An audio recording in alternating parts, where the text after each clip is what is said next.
What is up, YouTube? Dots Gaming here, and today I'm finally back with my Dungeon Guide series. So I started this series a while ago, and then I stopped it, and then I restarted it, and then I paused it because I had a bunch of other videos, a bunch of other guides, and a bunch of other stuff that come up, and these videos kind of fell at the wayside. But I finally worked through my queue of the other videos I've wanted to make, and we are back now with the Dungeon Guide series, and the Battleground series will be following as well. So those two, if you guys were a fan of those, although they were short and when I have started them, they will be back in full force. So I'm going to cover the same stuff in these guides that I normally cover. It's going to be the gear sets that you can expect in the dungeons. It's also going to be the mechanics for the bosses and any notable add mechanics. So it's going to pretty much be the same stuff that I've been covering. I'm going to be, covering all of the dungeons, starting with the easier ones and eventually moving on to the more difficult ones like DLC dungeons and stuff. And these will be covered on Veteran Hard Mode. So you will be learning how to do the hardest content dungeon-wise that the game has to offer. Like I've said in the past, I've tried doing these on for normal, but the videos not only didn't gain enough traction, but I just didn't feel that it warranted the time for just the normal dungeons. Vet covers the normal mechanics anyway, and plus I feel like most people when looking for dungeon guides are looking for vet guides anyway. Now, enough blabbing, moving into it. When we first walk up to this area here, you are going to have some ads that you have to kill. My team killed those while I was doing some other stuff, so we were able to just walk right by them. But when we come in, you basically just have a couple gladiator ads. There's really nothing that you need to overly worry about. It's just your usual don't stand in the red.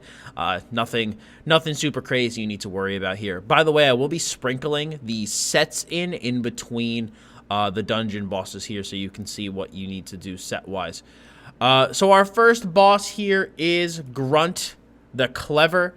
Not a very difficult boss. He has an AoE fear that he'll do that will occasionally fear everybody, as you can see right there. And then he has a frontal AoE melee attack, like you can see here. It's just a cone, and as long as the tank points him away from the group, that's pretty much it. You don't have to worry about anything else for this guy. So while we finish him up, let's actually go over our sets and what we're going to be seeing. So the first one that we have is our heavy armor set. Nucleus' heavy armor gives you 2 lines of spell resist, a line of maximum health, and when you block a spell projectile, you have a 25% chance to reflect that back. We also have Noble Duelist, which will give you a line of stamina recovery, 2 lines of spell damage, and when you dodge an attack, your light and heavy attacks deal an additional 1225 damage for 8 seconds. That is the light armor set.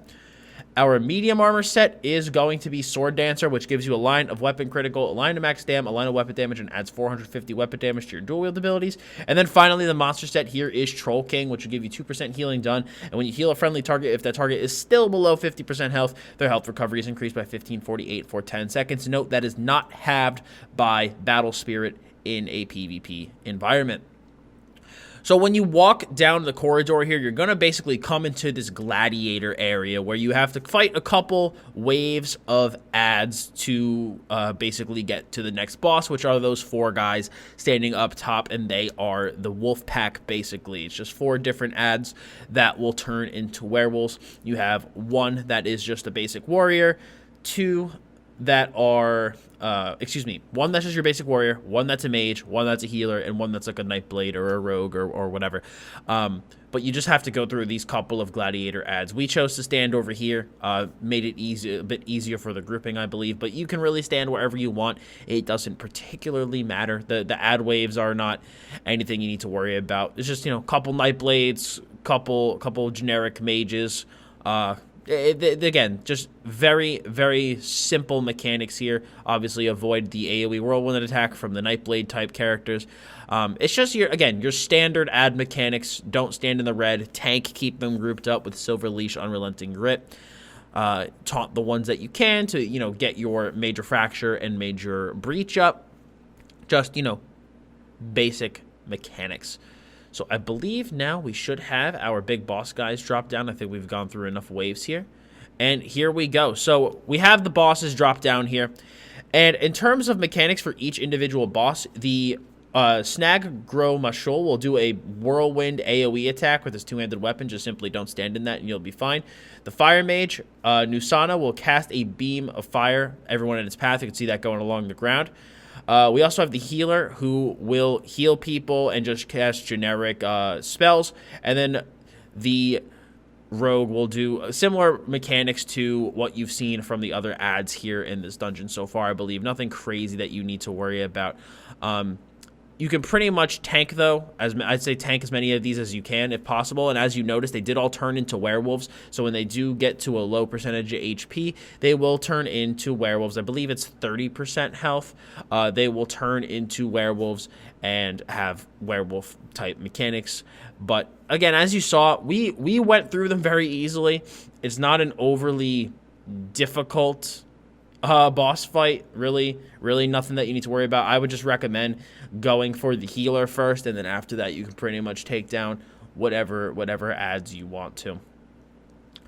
So we're going to continue down this corridor here and keep going. You have a group of ads in this room here. You can actually avoid most of them if you hug this left wall here. You can see they're pretty much all kind of tucked away. So you can avoid most of them if you hug that wall, and you'll pretty much just have this one pack that you need to fight. You know, you're again, normal stuff. You know, avoid the AoEs on the ground. Keep everything grouped up. The ads are already grouped pretty well, so there's not a lot that you need to worry about there. And we actually already will have our next boss, and that is Terenia the Faceless. So very easy boss fight. She has that 360-degree spin attack that you just saw right there. Don't stand in that, you'll be fine. She also has a heavy attack that she just did. Be sure to block that and you'll be fine. And then she'll occasionally, well, when she starts, she'll have Banekins at her location that will charge at players and deal damage. So, you know, you could just simply kill them. The Frigid Banekins, whenever she spawns them, just kill them. And the boss, you know, just kill any ads, kill the boss. That's really it. Not a lot to worry about there. Very easy fight. So our next area, this is actually going to be our next boss area, but we have 3 ad packs that we need to deal with first. So again, this is just a situation where you want to group up the ads and knock them down. It's just your normal type of ads where you have the healer ones. You have your generic mages, the ones that we see you cast that that ice block in the back that will block them, and they'll cast that frigid thing along the ground, which will root you if you get hit by it. You also have your archer ads, which I believe will eventually do their conal AoE attack. But nothing overly complex here that you haven't seen from a normal ad pack, and we do have 3 of these that we need to work through before we get to our next boss fight. It kind of comes in 3 parts. So behind each one of those gates, you will see a boss. Behind the first one is a group of like fire beetles. I forget their specific name of them is eluding me right now. But basically they just do a lot of AoE fire damage. So as long as you avoid that, you'll be fine. The next boss would be a scorpion type ad, where basically they'll just put it'll put a poison cloud on the ground. As long as you're not standing in that, you'll pretty much be fine. And then we'll move into the big boss of the encounter, which is the Troll King. So the left door is the one that opens first, and that is the one that contains the flame beetles. So the person, one of the NPCs in the dungeon is going through a bunch of dialogue, so you pretty much need to wait for that to finish. So we're pretty much just waiting on her. And whenever she's done making her speech, we will actually be able to fight. See, there she is. It's the Beastmaster trying to unleash these beetles onto us. So when she finally takes her sweet time, walks over there, and opens the door, we have our incineration beetles. So as the tank, you literally just want to keep these guys grouped. It's really not overly complex. Keeping them grouped will make it super easy for the DPS to kill them. It'll go way quicker. And as you can see, just fire along the ground. Don't stand in the fire, it's literal here. So as long as you don't stand in the fire, you will pretty much have an extremely easy time cleaning up these beetles. They're really nothing to worry about. Not really much of a boss fight there. They're just kind of like a Bannerman ad, like a little step above your normal ads. So this is when I think this ad's gonna, or excuse me, this fight here, the Stinger, will be a little bit harder. I think it actually has boss type HP if I remember properly. So the Beastmaster will come over here, light the brazier, which should open the gate. And there we go. And we have Stinger. So as you can see, tank faces Stinger away from the group. Basically just does that conal or that poison attack in front of him, which is why as the tank you want to face the boss away. If you face the boss towards the group, that poison AoE will go directly into the group and can deal some pretty severe damage. But as you can see, not an overly tough boss ad. I'm not really sure what to quantify this as. So as long as you just keep the boss faced away and block, you really don't have a whole lot to worry about. And now we're finally moving into the boss fight of this area. That is the Troll King, the boss where the monster set is named out of. Very easy boss, in my opinion. Doesn't really have a whole lot to worry about, so you simply want to, as the tank, keep him faced away from the group. He'll occasionally do that leap attack that he just did, where he'll basically just leap to a party member, and he will deal some damage to them. He'll also do that frontal smash that you just saw, so that's why the tank wants to keep him faced away. And then he'll also do a big AoE smash attack, which, as you saw, dealt pretty minimal damage. It really wasn't a whole lot, but that's basically it. He'll jump to a party member every now and then. He'll smash the ground in front of him, and he'll do this big AoE attack. And otherwise, that is really it. Not an overly difficult boss, and not a whole lot to worry about. We have about 2 bosses left in this dungeon. I think in my opinion, for Blessed Crucible, the only boss that will really give groups trouble is the last one. She does have a one-shot mechanic that our other DPS will get one-shot by, so you will get to see it in action, and he will demonstrate what exactly not to do at a stoplight with that boss. It's a very common mistake I've seen by people in this BG. He was a little bit autopiloting, so he did get killed by it, but it's going to actually be a good demonstration for this video to show you exactly what you need to be doing. So when you walk through the door after the Troll King's area, you just have a couple packs that you need to deal with. Just your typical Archer ad packs, nothing overly crazy to worry about. We are going to continue down this corridor, and then I believe we have one more room, and then we should be, I think, in the room with the boss, if I remember correctly. Oh, no, this is the boss room. Excuse me. I have no idea what I'm talking about. So we have Captain Thorin. Not an overly difficult boss. He does have some ads with him that you could just take down first very easily. Keep them grouped up, and they'll die to your AoE naturally. As you can see, we're burning him incredibly fast. So during the fight, he will summon a Flame Atronach, which will give him a massive shield. You want to kill the Flame Atronach to make sure to get that shield off. He will also spawn fire runes on the ground that will deal damage if you step in them. And then occasionally around the room will be some damage. But as you can see, he dies incredibly quick. So as long as you don't stand any of the random AoEs around the room that appear, and you kill the Fire Atronach, that's it. Very easy boss. Not a whole lot to worry about. So, all right, now we'll actually move into a boss with some more difficult mechanics, and that is the Lava Queen. So we go in here, we activate hard mode, and we will have our boss fight. So again, this is, I think, the only boss fight in this dungeon that's actually really difficult. The rest of them are fairly easy, in my opinion. So the tank can pretty much tank this boss wherever you want. I do recommend actually doing what our tank is doing here and tanking her over here, because it'll minimize the amount of lava strikes that you really need to worry about, and which is what you see right here. So if you stand too close to the boss, these lava hits that go along the ground will hit you all at once and you will die.